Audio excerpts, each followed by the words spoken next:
World and Space book, page 314, almost to the end of this book. Pocket compass. Which way? Which way are you going? A compass can tell you. A compass is a box with a magnetic pointer or needle that turns. The marked end of the needle always points north. Why? Because it is pulled by a larger magnet to Earth. Because it is pulled by a larger magnet, the Earth. The Earth is a giant magnet. One end is near the North Pole and the other end is near the South Pole. And the north-seeking end of the magnetic needle always points towards the north magnetic pole. If you want to go east, hold the compass level until the needle stops moving. Then turn the compass case until north or N is under the marked end of the needle. Face north and then turn to your right. That's east. You can use the sun as a direction finder too. The sun rises close to the east and sets close to the west. Face the rising sun and lift your left arm straight out from your side. You will be pointing nearly north. If you face the setting sun, your arm will be pointing nearly south. And at about noontime, if you live in the northern hemisphere, North America, Europe, or Asia, your shadow will point north. If you live in the southern hemisphere, Australia, South America, or southern Africa, your shadow will point south. On a clear night, you can use the stars to find north. In the northern hemisphere, look for the Big Dipper. Find the two pointer stars in the cup. These two stars always point to the North Star in the handle of the Little Dipper. The North Star is always in the northern part of the sky, directly over the North Pole. In the southern hemisphere, look for the Southern Cross. It is not over the South Pole, but the two stars that form the longer bar always point south. Things needed to make a compass. You gotta have a magnet, a pin or a needle, a piece of cork about 1/4 inch or 4 centimeters wide by 1/4 inch, 1 centimeter thick, a bowl or saucer of water. Rub one end of the pin along the magnet about 12 times.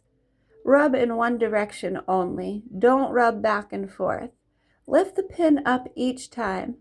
Place the pin on the cork. Gently place the cork in the bowl of water. At first, the pin will swing around. Then it will point steadily in one direction. It points along the magnetic line between the Earth's north and south poles. That's a fun one to do, yeah? I haven't done that in a while.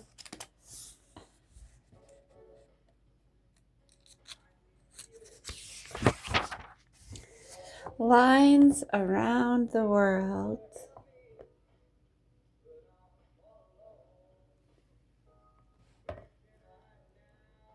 Treasure ship, buried treasure, pieces of 8, golden idol. It does, yeah. Look at a globe or a map of the world. Have you ever wondered why there are so many crisscross lines? There are no lines on the Earth, so why put lines on the globes and maps? The lines are put there to make it easy to find places. The lines are like city streets. When two friends meet at the corner of Oak and Main, they are meeting where two streets cross. On a globe or map, the east-west lines cross the north-south lines, just like streets. Every place on Earth can be found at or near where two of the lines cross. The east-west lines measure distance north or south of the equator. This is called latitude because the lines are parallel, always the same distance apart. We call them parallels of latitude. Latitude is measured in units called degrees. They symbol, the symbol after each number is a degree sign. Latitude is always given has so many degrees north or south of the equator.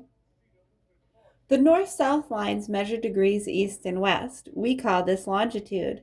The lines are called meridians. The starting point is a line called the prime meridian. This line passes through Great Britain. Longitude is given has so many degrees east or west of this line. Latitude and longitude is one way to find a place. Another way is used on small area maps, such as road maps. Numbers and letters are around the edges of a road map.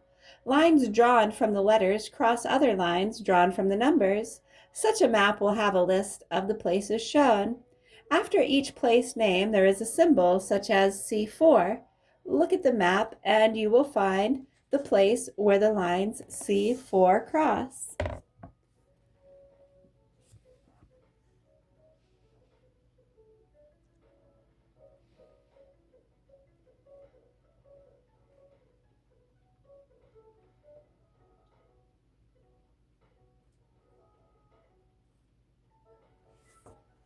Find the 4 treasures by using the latitude and longitude given for each one. Work out for yourself the latitude and longitude of places shown on the map. So if you wanted to find the treasure ship 22,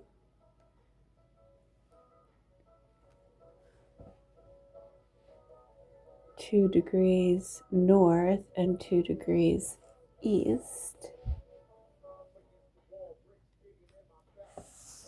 So that would be like this one and this one, right?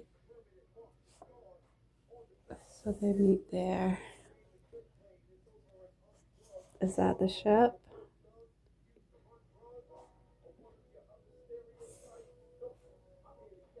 Was that right? Did I do it right?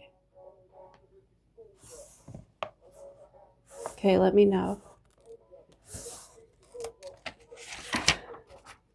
The sun's boundary lines. That's a big polar bear. Do you know why most globes are tilted on their stands? It's because the Earth is tilted. Because of this tilt, different places on Earth get different amounts of sunlight. Special lines on globes and maps mark the edges of these different places. Halfway between the North and South poles is the imaginary line we call the equator. At the equator, it is always daylight for 12 hours each day. Is it only tilted in comparison to what?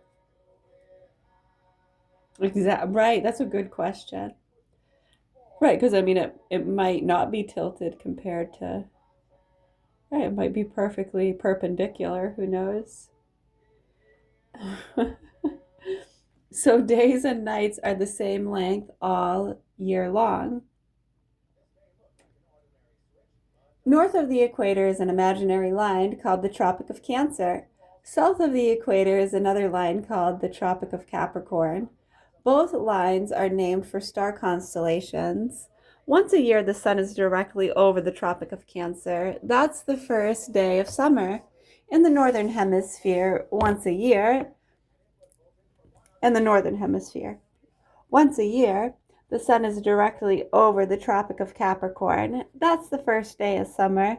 In the southern hemisphere, near the North and South poles are 2 other imaginary lines, the Arctic Circle and the Antarctic Circle.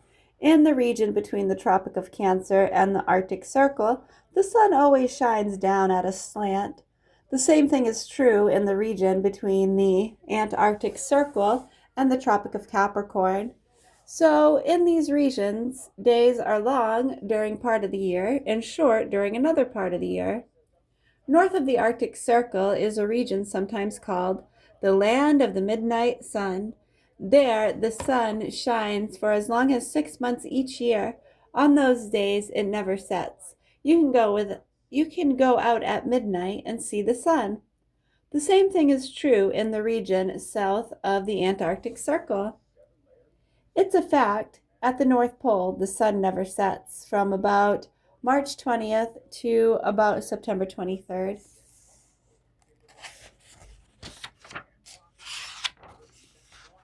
People who study the world and space.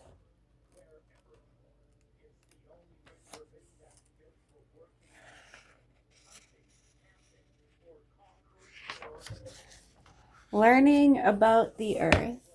This is a geologist clipping off a rock sample for laboratory study. Who wants to study rocks? Geologists do. Geologists are scientists who read rocks as though they were history books. Rocks have a history of their own.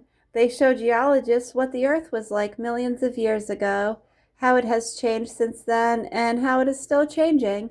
By studying rocks, geologists can learn where rivers once flowed, where volcanoes once erupted, and where plants and animals once lived. Many geologists travel all over the world. They explore mountains, swamps, deserts, and even the bottom of the ocean. As geologists learn about the structure of the Earth, the search for oil, coal, and other sources of energy becomes easier. Valuable minerals such as gold, tin, and copper are found by geologists too. Before geologists became geologists, they may be rock hounds. Rock hounds collect rocks as a hobby, but if rock hounds become geologists, they do much more than study rocks. Geologists study everything about the Earth. That is what the word geology means. It comes from two Greek words, ge, which means earth, and logos, which means study. And now geologists study rocks brought back from the moon.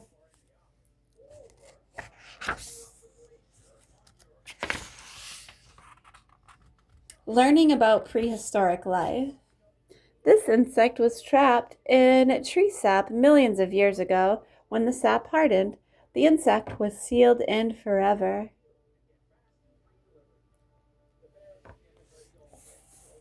Paleontologists search for fossils in a long tube-shaped sample of Earth. Learning about prehistoric life. Scaly dinosaurs and flying reptiles disappeared from the Earth about 65 million years ago, long before there were people. Yet there are pictures of these animals in books. How do we know what these prehistoric animals looked like if no one ever saw a live dinosaur or a flying reptile? Scientists called paleontologists tell us what the plants and animals of long ago were like. They examined fossils, the remains of plants, and animals left in stone and other places. These include fossil bones, teeth, footprints, and leaf prints. From such fossils, paleontologists can tell a great deal about living things of the past, how big they were, what they looked like, how they walked, and even what food they probably ate. Where are fossils found? The search for fossils goes on just about everywhere. Fossils have been uncovered on high mountaintops, under layers of ice, in steep cliffs along rivers, and in coal mines. The oldest fossils ever found are simple plants that lived more than 3 billion years ago.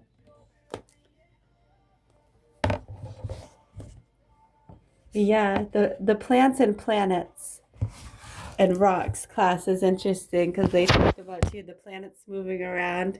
Well, it's interesting, the beams and ions and asteroids, how they break up in the atmosphere, and then you have all these different beams that might have more mercury or titanium or whatever depending on where they're being beamed from. And then that's why we have places that are higher with like limestone and these kind of plants grow over here. It's interesting.